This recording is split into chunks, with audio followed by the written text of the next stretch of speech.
pintura nun, para maganda. Tapos yung banderitas, isasabit po natin yan dito. Happy Family Day. Pa-make sure na lang na maganda, ha? Salamat! Princess, gadong-ganado Masaya lang ako at kahit paano nakapagsimula na akong makapag ng pera para matalo si nanay sa queen. Sana sa next family day, kompleto na kayo, no? Ikaw, si Sir Dado, tsaka yung nanay mo. Princess! Po? Ito na yung mga listahan na kailangan natin, ha? Nilastay ni Kuya Ben. Sige po. Yan, mabuti.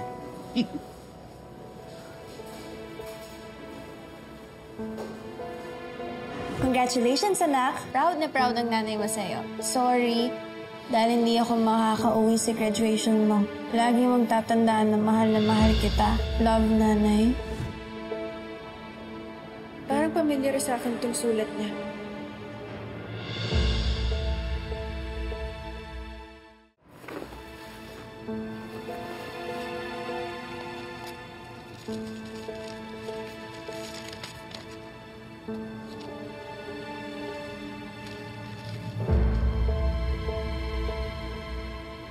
Pareho ng sulat ng kamay si Ninong at Nanay?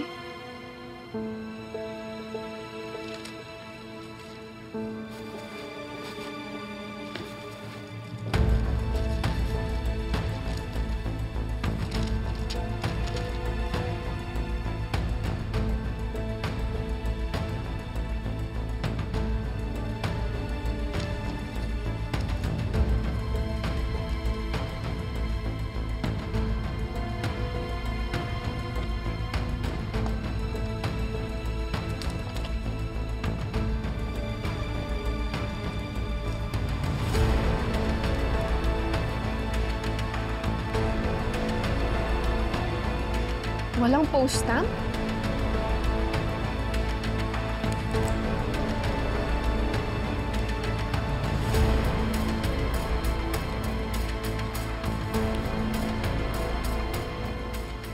Itong mga pictures na pinadala ni Nanay, iisa lang itsura niya? Kompleto na ba yan? Hindi ka na.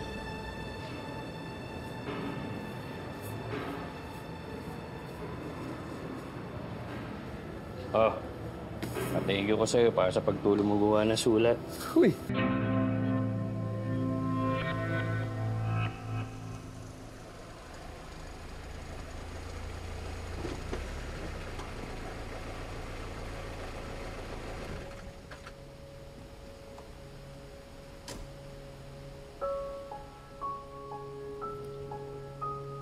Oh, Nak. Anong ginagawa mo dito sa labas? May init.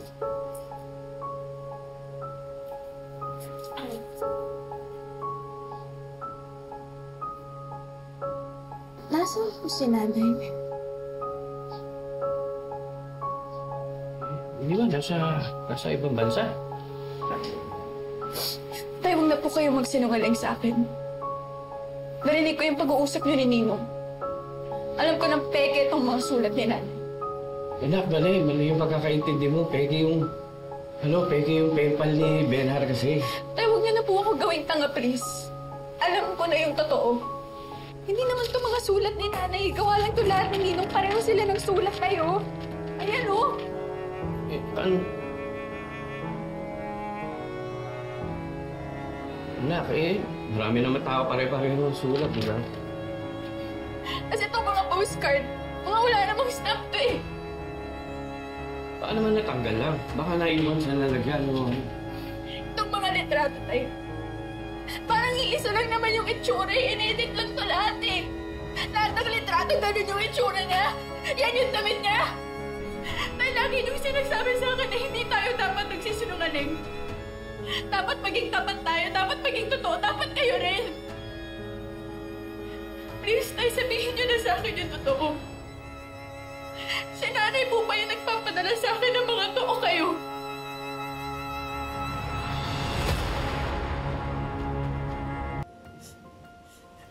Kayo po ba yung nagpapadala sa akin ng mga to?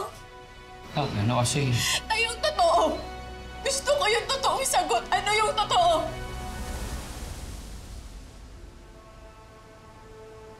Siyempre, Nak.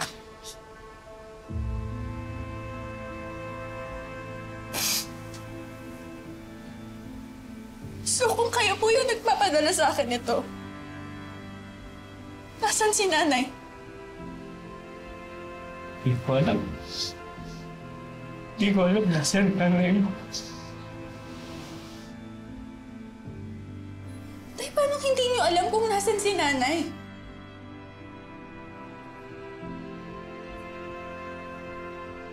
Anong iniwan ako ng nanay mo?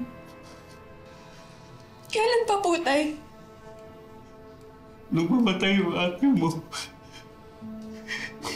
Ho? Pareho ko yung bagsak, lugbok, malbot. Napabaya ako na kayo sarili mo. Gabi-gabi na lang lasing ako. Uwiin mo ako. Siguro napako siya, nakita niya na ayaw niyang pinapahirapan ko yung buhay ko ng gano'n. Sinisira ko yung buhay ko ng gano'n. Kaya iniwan na lang niya ako siguro. Kabala nun. Wala nun, hindi na bumalik nanay mo eh. Pero Tay, 17 years ago na yun, bakit hindi niyo sinabi sa akin yung totoo? Dahil ayoko masaktan ka na. Ayoko kasi isipin mo na inabandon ako eh. Ayoko lumaki ka na. Pagkaramdam mo may kulang sa'yo. Kaya nagsinungaling po kayo sa akin. Pinaniwala niyo ako na sinusulatan ako ni nanay. Nung wala nang nagtanong ka tungkol sa nanay mo, ano ba isasagot ko na? Kayong totoo! Mas matatanggap ko pa yung totoo kaysa ganito na pinagmukha niyo akong tanga buong buhay ko! Sorry na. Na!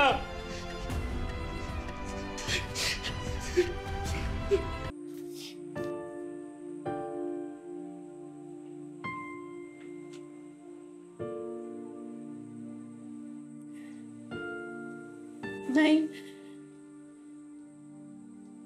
bakit hindi niyo po ako sinama nung umalis kayo? Hindi niyo po ba ako mahal? 17 years na yun. Hindi niyo man lang po ba ako naisip na tawagan? Alamin kung okay ba ako? Masaya ba ako? Sabi po nila na walang magulang na kayang kalimutan yung mga anak nila. Naniniwala akong iniisip niyo pa rin ako, Nay. Naniniwala akong mahal niyo pa rin ako.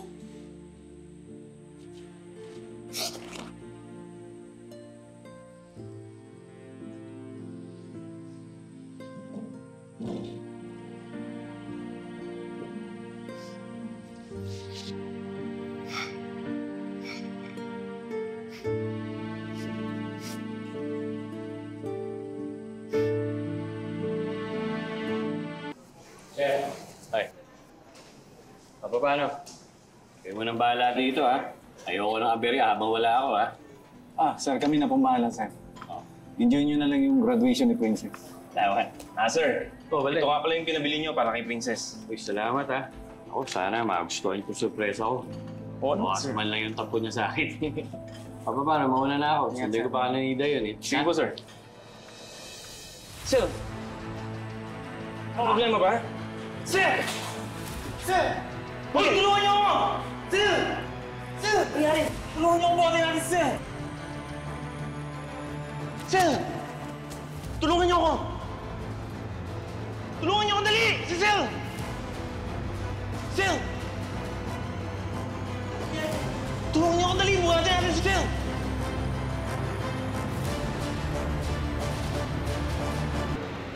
Manaksa, Rochelle!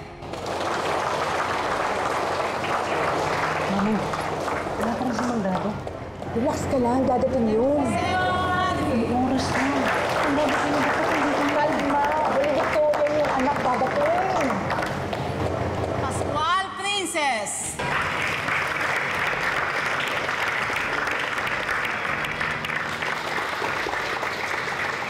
May we call the parents of Miss Princess Pascual on the stage?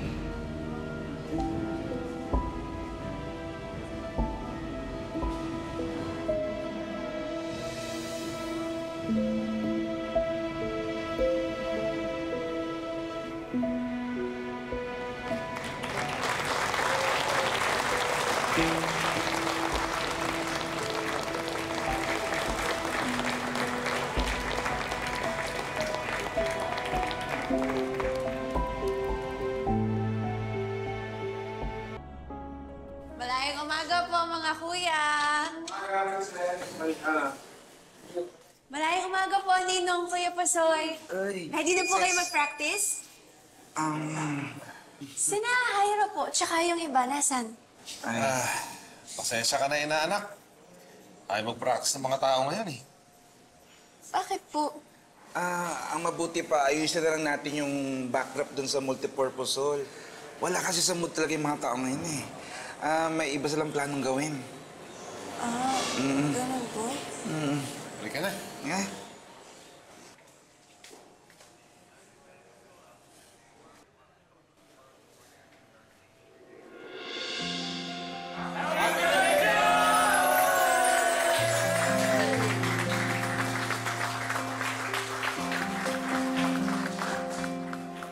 Tay,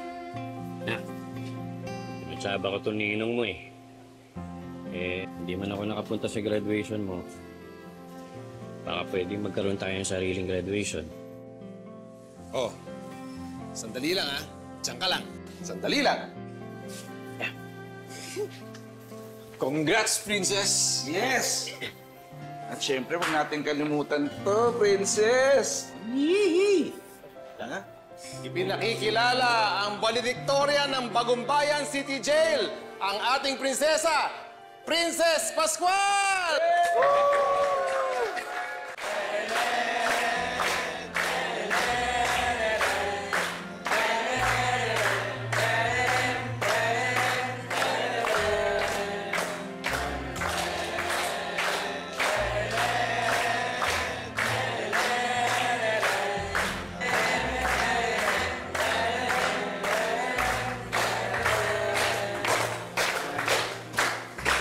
Siya rin ang ating best in smile dahil sa ngiti pa lang niya, lumiliwanag ang City Jail. Sir, go na. Yun! But wait, there's more! Siya rin ang ating best service provider! Yay! Princess! Teka. Paano ko? Hoy, ito. Sa'yo na yan. Oo. Happy graduation. Yay! Speech. gusto ko lang po magpasalamat sa inyong lahat. Mas masaya pa po ito kaysa sa totoong graduation ko. Kasi lahat ng pinaka-importanting tao sa buhay ko, kasama ko po dito ngayon. Kayo po ang inspirasyon ko sa lahat ng mga achievements ko. Pinakita niyo sa akin na ang tao, pwedeng magbago yung buhay basta magsusumikap. Kaya pangako ko po sa inyo, gagalingan ko palagi para maging proud kayo sa akin. Lalo na po si tatay.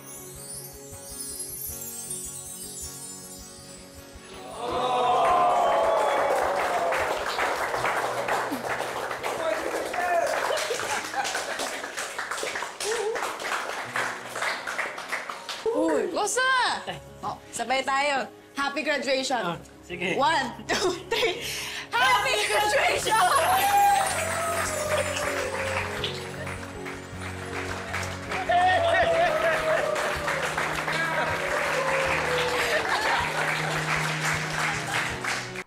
Si Guadalupe Pascual. Kahit Mana, pakiligpit na lang yung kinainan ni Libby. Ay, opo, ma'am. Kayo po yung nangyari sa'yo? Ma'am, nakakaiyak kasi nung pinapanood ko. Tignan mo, yung bata, nangungulila. At saka nananawagan siya dahil hinahanap niya yung nanay niya. Tala na yun. Valedictorian na po ako. Valedictorian po yan. Pero nung graduation, wala yung nanay niya. Ako po si Princess. At eto po yung nanay ko. Si Guadalupe Pascual. 17 years ago na po mula nung umalis siya sa bahay namin. Di ba pa nakakaiyak? Diyos ko. Yung ibang bata dyan, kasama nga yung mga magulang, pero grabe naman kung awayin. At saka hindi nire-respeto. Baka pwede niyo po... Samantalang yung ibang mga bata, talagang gusto nila at naghahanap sila ng pagmamahal ng kanilang magulang. Nay, kung napapanood niyo po to,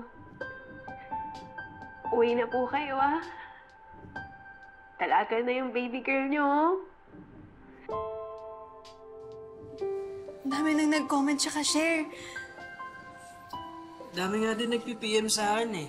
May mga natutuwa, may mga naaawa. Tsaka ang daming gustong tumulong mahanap yung nanay mo. Sana mas marami pa mag-share eh, hanggang umabot sa nanay mo. Pwede pa po tayong magsama. Pwede pa po tayong maging isang pamilya.